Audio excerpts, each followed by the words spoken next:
নমস্কার বন্ধুরা, আমি চলে এসেছি একটি নতুন রেসিপি নিয়ে। তো আমি আজকে সুজির রেসিপি করব। দেখো, আমি 200 গ্রাম সুজি এখানে আছে। একটু মোটা সুজিটা নিয়েছি। তো আমি 1.5 কাপের মতো সুজি দেব। সুজিটা দিয়ে আমি একটু নেড়ে চেড়ে ভালো করে ভেজে নিব। তো হালকা আছে সুজিটা ভাজতে হবে, বেশি হিট দিয়ে ভাজা যাবে না, তাড়াতাড়ি লাল হয়ে যাবে। তো খুব বেশি লাল করব না, হালকা হাতে আমি ভেজে নেব সুজিটাকে। তো সুজিটা আমার ভাজা হয়ে গেছে, নামিয়ে নিয়েছি। এবার 2 চামচের মতো সাদা তেল আর 1 চামচ আমি ঘি দিয়ে দিচ্ছি।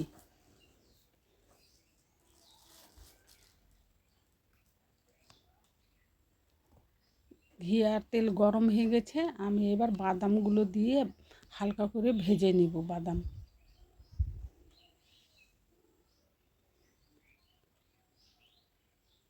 তো আমার বাদাম ভাজা হয়ে গেছে, আমি বাদামটা তুলে নিচ্ছি।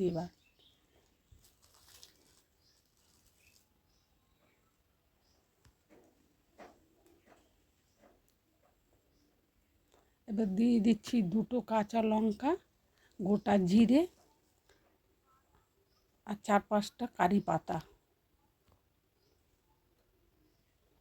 দিয়ে একটু নেড়ে চেড়ে আমি দিয়ে দিব আলু। ছোট ছোট করে ডুমো ডুমো করে আমি আলু কেটে রেখেছি। সেই আলুটা আমি হালকা হাতে একটু নেড়ে চেড়ে নিব। তো রেসিপিটি ভালো লাগলে অবশ্যই লাইক কমেন্ট শেয়ার করো, আর চ্যানেলটি সাবস্ক্রাইব করে পাশে থাকার অনুরোধ রইল। তারপর দিয়ে দিচ্ছি গাজর কুচি আর বিনস কুচি করে রেখেছিলাম, সেগুলো আমি দিয়ে দিয়েছি। দিয়ে এবার হালকাতায় এগুলো সবজিগুলোকে ভালো করে নেড়ে চেড়ে ভেজে নেব। খুব ভালো সুন্দর একটি রেসিপি। দিয়ে দিচ্ছি নুন দিয়ে আবারও একটু হালকা হাতে আমি নেড়ে চেড়ে নেব।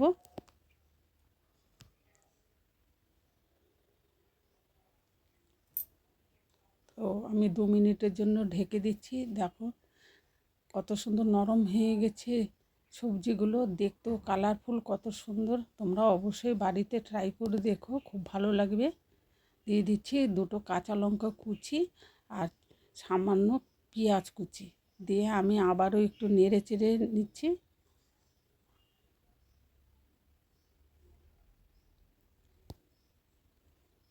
আবারও 2 মিনিটের জন্য ঢেকে দিচ্ছি। 2 মিনিট হয়ে গেছে, আবারও একটু আমি ভালো করে ভেজে নিচ্ছি। আর সবজিগুলো ভালো করে না ভেজে নিলে ভালো লাগবে না।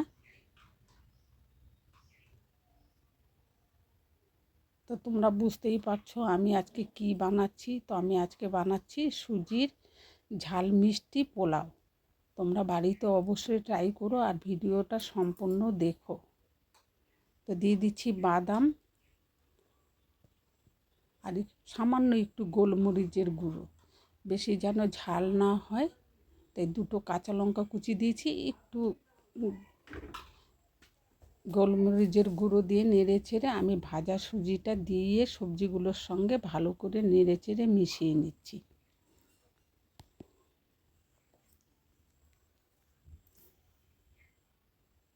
তো 1/2 চামচের মতো চিনি দিয়েছি। তো আবার পরে আমি 1/2 চামচ চিনি দিব। তো আমি টোটাল 2 কাপ জল নিব। তো 2 কাপ জল আমি একসঙ্গে দেব না, আমি অল্প অল্প করে জল দিব আর নেড়ে চেড়ে মেশাবো। একসঙ্গে জলটা দিলে বন্ধুরা সুজিটা নরম হয়ে যাবে আর ঝরঝরে হবে না। তার জন্য আমি অল্প অল্প করে জল মেশাচ্ছি আর নেড়ে চেড়ে সুজিটাকে ভালো করে রান্না করে নিব। আর রেসিপিটি ভালো লাগলে অবশ্যই কমেন্ট করে জানিও। খুব খেতে ভালো লাগে বন্ধুরা। তুমি বাড়িতে সবাইকে রান্না করে খাওয়াতে পারো, সবাই দেখবে ভালোই বলবে। তো আমার অনেকটাই হয়ে এসেছে। তো আমি 2 কাপের একটু বেশি জল দিয়েছি। দেখো কত সুন্দর ঝরঝরে হয়েছে। এবার আমি 2 মিনিটের জন্য আবার ঢেকে দিচ্ছি।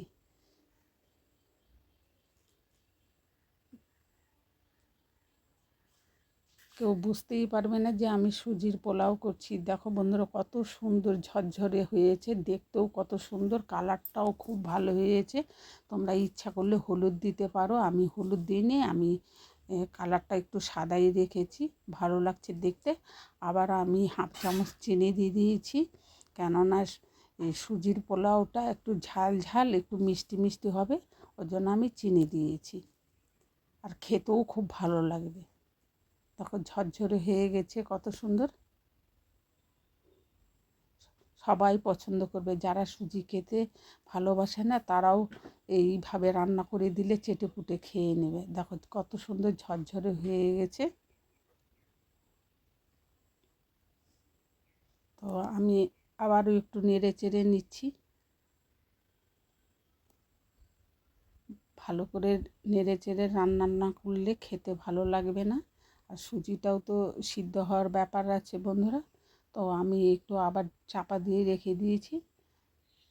তো সুজিটা আমার সেদ্ধ হয়ে গেছে।